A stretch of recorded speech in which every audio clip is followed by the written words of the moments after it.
Hello friends, so welcome back to my channel. I welcome you all. So I hope so कि आपने पिछली जो video हैं वो सब देख चुके होंगे आप। तो अब हम अपने टॉपिक को आगे कंटिन्यू करने जा रहे हैं और एक तरह से आज जो हमने टेंसेस का टॉपिक शुरू किया था आज वो फिनिश हो जाएगा। तो अब आपको जो है प्रैक्टिस करनी है अपनी ओर से। सो मेरा जो काम था वो यहाँ पे फिनिश हो जाएगा, ठीक है। So without wasting time we are going to start the future tense, ठीक है। सो फ्यूचर पहले जानेंगे कि फ्यूचर टेंस आखिर होता क्या है, क्योंकि थर्ड टेंस है। हमने प्रेजेंट पास्ट दोनों कंप्लीट कर लिए हैं। प्रेजेंट के हमने 4 पार्ट कंप्लीट किए, पास्ट के 4 पार्ट कंप्लीट किए। अब जो हैं फ्यूचर के जो पार्ट बचे हैं 4, टोटल 12 टेंस थे, तो उसमें 8 हमने कंप्लीट कर लिए, बचे 4। तो 4 हम इस वीडियो में कंप्लीट करने वाले हैं, okay. So future tense, time and tide wait for no man, ठीक है। समय किसी के लिए इंतजार नहीं करता, right. So a period of time following the movement of speaking और writing is called as future tense. So यहाँ एग्जाम्पल हम देख सकते हैं, she will write a letter. पहले तो हम इसके भी पार्ट्स जान लेते हैं कि कौन कौन से पार्ट्स हैं इसके, ठीक है। सो इसके पार्ट्स जो हैं आप देख पा रहे होंगे, simple future, future continuous, future perfect and future perfect continuous. यहाँ भी सेम रहेगा, जैसे हम प्रेजेंट में और पास्ट में करते आ रहे हैं वैसे ही सिंपल फ्यूचर मतलब future indefinite, future continuous, future perfect and then future perfect continuous, ठीक है। So here we will going to talk about simple future tense, right. Simple future tense, तो पहले बात करेंगे कि इसको हम आइडेंटिफाई कैसे करें कि ये जो टेंस है ये सिंपल फ्यूचर टेंस से फ्यूचर इंडेफिनिट टेंस से बिलोंग करता है। तो इसकी आइडेंटिफिकेशन ये है कि अगर हिंदी के सेंटेंस के लास्ट में गा, गे, गी ये सब आता है तो वो टेंस सिग्निफाई करता है कि ये टेंस जो है सिंपल फ्यूचर टेंस है, okay. So this tense tells us about an action which has not occurred yet and will occur after saying or in future। ये उस एक्शन के बारे में बताता है जो अभी तक पूरा नहीं हुआ है लेकिन फ्यूचर में वो मतलब होगा या हो सकता है, कोई कंफर्मेशन नहीं है क्योंकि फ्यूचर किसी ने भी नहीं देखा है, राइट। सो इसमें जैसे there are lot of example we can take, right। so rule क्या है इसकी मतलब फॉर्मेशन क्या है। so 2 वर्ब की फॉर्म यूज होंगी इसमें, ठीक है, will and shall, okay. And will और shall के बाद हम first form of verb use करेंगे। यहाँ पे जानेंगे कि shall हम किसके साथ यूज करें और will किसके साथ यूज करें, ठीक है। शैल यूज होगा आई और वी के साथ एंड विल को हम यूज करेंगे आई और वी के साथ and shall is used with others, ठीक है। So in general speaking there is hardly any difference between shall and will and normally will is used with all. मतलब पहले होता था कि शैल को इसके साथ यूज करना, विल को इसके साथ यूज करना, पर जनरली अब विल ही सबके साथ हम यूज कर सकते हैं, ठीक है। तो सबसे पहले जानेंगे पॉजिटिव मतलब अफर्मेटिव सिंपल टेंस के बारे में कि सिंपल सेंटेंस की फॉर्मेशन कैसे करें हम। तो सबसे पहले सब्जेक्ट देन विल और shall plus first form of verb and then object plus remaining sentence अगर है तो, नहीं तो हम सेंटेंस को यहीं पे फिनिश करेंगे। जैसे she will write a letter, वो पत्र लिखेगी मतलब अभी उसने लिखा नहीं है, लिखेगी। इन द फ्यूचर वो काम जो है होने वाला है, अभी तक कंप्लीटेड नहीं है, okay. then negative sentence, subject plus will or shall plus not plus first form of verb plus object, then full stop. Here we can see the example, she will not write a letter, right? Then interrogative sentence, in interrogative sentence we will use the helping verb will or shall before the subject and then verb first form, then object plus question mark. Will she write a letter? Then interrogative plus negative sentence, we will use helping verb before the subject and not after the subject, then first form of verb plus object plus question mark. We can see the example, will she not write a letter. Then we are going to talk about the future continuous tense, our next tense. Moving to the next step. So it is used to express an ongoing or continued action in future. ठीक है, future में जो भी action वो मतलब continue action होगा वो tense बताता है कि ये जो टेंस है फ्यूचर कंटिन्यूअस टेंस है. ओके, सो इसकी आइडेंटिफिकेशन क्या होगी, कि when we see in the last of in the sentence रहा होगा, रहे होंगे या रही होगी, तो ये सब जो है हमें बताते हैं कि ये टेंस फ्यूचर कंटिन्यूअस टेंस से जो है बिलोंग करता है. ठीक है, एग्जाम्पल है, he will be disturbing sweets in temple tomorrow at 12 o'clock. Right, so in the example the action will start in future tomorrow. मतलब एक तरह से हम एस्टिमेट कर सकते हैं कि कल हम इस टाइम ये काम कर रहे होंगे, तो वो फ्यूचर कंटिन्यूअस टेंस में इंक्लूड किया जाएगा. In the example the action will start in future, मतलब वो एक्शन अब तक शुरू नहीं हुआ है, फ्यूचर में शुरू होगा, मतलब टुमारो.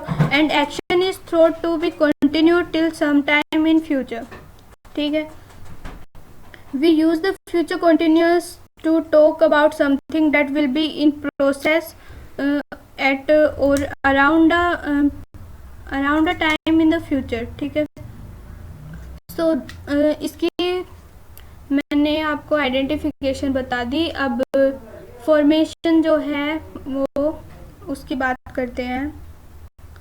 देन यहाँ पे will and shall plus be plus first form of verb plus ing. Okay, so positive sentence बनाने के लिए हम सबसे पहले सब्जेक्ट यूज़ करेंगे, then will and shall use करेंगे, plus be plus first form of verb plus ING plus object, and then we completed the sentence. Okay, here we can see the example, she will be writing a letter. Then negative sentence, in negative sentence we will use not after the helping verb will or shall. Example है, she will not be writing a letter. Interrogative अगर बनाना है तो will और shall plus subject plus be plus verb first form plus ing plus object plus question mark. ठीक है, example देख सकते हैं, will she be writing a letter. Interrogative plus negative बनाना चाहते हैं तो क्या करेंगे, पहले सब्जेक्ट से पहले हेल्पिंग वर्ब, सब्जेक्ट के बाद not, then be plus first form of verb plus ING plus object and then question mark. Then future perfect tense की अगर बात करें तो इसके लास्ट में जो है चुका होगा, चुके होंगे, चुकी होगी, ये सब होगा हिंदी के सेंटेंस के लास्ट में, तो वो टेंस बताएगा कि ये टेंस जो है फ्यूचर परफेक्ट टेंस है. और आप फ्यूचर परफेक्ट टेंस की जो है फॉर्मेशन फॉलो करें, इससे आप जो सेंटेंस है उसको कंप्लीट कर सकते हैं. ठीक है, so it is used to express an action which will happen और occur in future and will be completed by a certain time in future. ये उस एक्शन को बताएगा जो कि फ्यूचर में होगा और एक सर्टेन टाइम पे वो एक्शन जो है कंप्लीट हो चुका होगा. We use the future perfect to say that something will be finished by a particular time in the future. Okay, example है, they will have shifted the house by Sunday morning. वो Sunday की morning को अपना जो घर है वो shift कर चुके होंगे. रूल है यहाँ, will and shell means helping verb plus have plus verb और थर्ड फॉर्म ऑफ वर्ब. एक चीज़ आप हमेशा याद रखना कि विल और शैल जो हैं वो मॉडल्स में भी इंक्लूड किए जाते हैं, तो विल और शैल के बाद हमेशा हम फर्स्ट फॉर्म ऑफ वर्ब भी यूज़ करेंगे. यहाँ पे जो है फ्यूचर परफेक्ट टेंस है, राइट. तो फ्यूचर परफेक्ट टेंस में हमने जाना था कि थर्ड फॉर्म ऑफ यूज़ करते हैं, लेकिन जो पास्ट वाला टेंस था, पास्ट परफेक्ट में हमने हैड यूज़ किया था, और फ्यूचर परफेक्ट में हम हैव यूज़ करेंगे, हैव के बाद थर्ड फॉर्म यूज़ करेंगे। हैव हमने इसलिए यूज़ किया क्योंकि यहाँ पे विल और शैल है, और विल और शैल दोनों मॉडल्स में इंक्लूड होते हैं। इनके बाद हम थर्ड फॉर्म ऑफ यूज़ या second form of verb use नहीं कर सकते, ठीक है। तो पॉजिटिव सेंटेंस अगर हमें बनाना है तो उसमें सबसे पहले सब्जेक्ट लिखेंगे, देन विल और shall, then have plus verb की थर्ड फॉर्म, देन ऑब्जेक्ट, ठीक है। एग्जाम्पल है she will have written a letter. Negative बनाना है तो विल और शैल के बाद नोट लगा देंगे, देन हैव प्लस वर्ब की third form plus object. Then interrogative sentence, interrogative sentence में हम हेल्पिंग वर्ब को सब्जेक्ट से पहले लगाएंगे, सब्जेक्ट के बाद have plus third form of verb plus object. और अगर इंटेरोगेटिव प्लस नेगेटिव सेंटेंस बनाना है तो सब्जेक्ट से पहले हेल्पिंग वर्ब, सब्जेक्ट के बाद not, then have plus third form of verb plus object plus question mark. Okay, here we can see the example, will she not have written a letter, then question mark. Then the last one, future perfect continuous tense, ठीक है। So it is used to talk about actions that will commence at fixed time in future and will continue for some time. ये उस actions के बारे में बताता है कि फ्यूचर में एक फिक्स टाइम पे वो शुरू होंगे और उसी टाइम पे वो ख़त्म नहीं होंगे, उस टाइम के बाद भी वो कुछ टाइम तक कंटिन्यू चलते ही रहेंगे, ठीक है। तो उसे उस टेंस को बोलेंगे future perfect continuous tense. If there is no time reference then it is not a future perfect continuous. अगर कोई भी टाइम रेफरेंस नहीं है, कोई पर्टिकुलर टाइम नहीं है कि इस टाइम से वो एक्शन शुरू होंगे और इस पे ख़त्म होंगे, तो वो tense future perfect continuous tense में इंक्लूड नहीं किया जाएगा, ठीक है। सो अगर टाइम रेफरेंस नहीं है तो वो टेंस किस में इंक्लूड किया जाएगा, फ्यूचर कंटिन्यूअस टेंस में। Continuous time reference only differentiates between future continuous tense and future perfect continuous tense, ठीक है। The future perfect progressive emphasize the duration of an activity that will be in progress before another time or event in the future. Example है this time tomorrow I will be enjoying the cricket match in the stadium. मतलब कल इस time पे हम cricket stadium में cricket match को enjoy कर रहे होंगे, ठीक है। तो एक पर्टिकुलर टाइम है यहाँ पे। देन हम बात करते हैं फॉर्मेशन की। रूल है कि पहले विल और shall, then have been plus first form of verb, then ING, ठीक है। पॉजिटिव अगर अफर्मेटिव सेंटेंस बनाना है तो सबसे पहले subject, then will shall, then have been, then first form of verb, then ING, then object, okay.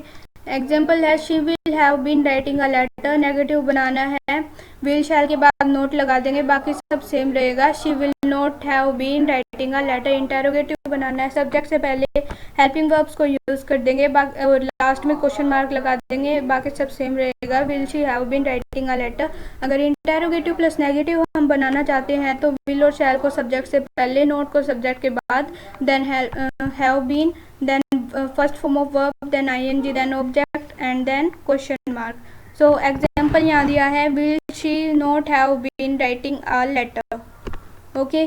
So यहाँ पे हमारा जो टेंस का टॉपिक हमने शुरू किया था यहाँ पे ये फिनिश होता है। हमने सारे टेंसेस को डिस्कस किया, उनकी फॉर्मेशन डिस्कस की, उनके रिकॉग्निशन, आइडेंटिफिकेशन पता करी हमने कि कहाँ पे कौन सी मतलब आइडेंटिफिकेशन कैसे की जाए या रूल कौन से अप्लाई किए जाएं, और हेल्पिंग वर्ब की हमने बात की यहाँ पे, ठीक है। वर्ब की फॉर्म कब कौन सी फॉर्म यूज़ करनी है, ठीक है।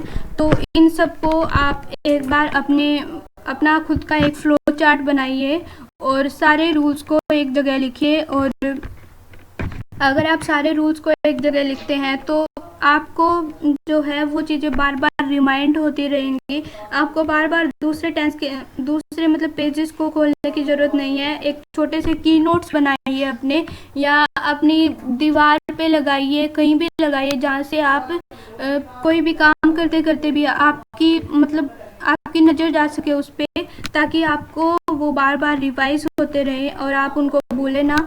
और ऐसे ही मैंने हिंदी सेंटेंस के इसलिए बताए क्योंकि जनरली हम हिंदी बोलते हैं, और अगर आपको इंग्लिश बोलना सीखना है तो पहले आप रूल्स को अपने माइंड में सेट कीजिए। अगर आपको रूल्स क्लियर हैं तो आप उन सेंटेंसेस को इंग्लिश में कन्वर्ट कर सकते हैं, आपको कोई भी प्रॉब्लम नहीं आएगी। धीरे धीरे आपकी आप मतलब अप्लाई करने लगेंगे अपनी नॉर्मल लाइफ में, ठीक है। तो I hope so you like this video, and if you like then please hit the like button, share my video, and don't forget to subscribe. So thank you, thanks for watching, and be in connect for the upcoming videos. So we will meet you soon. Bye bye.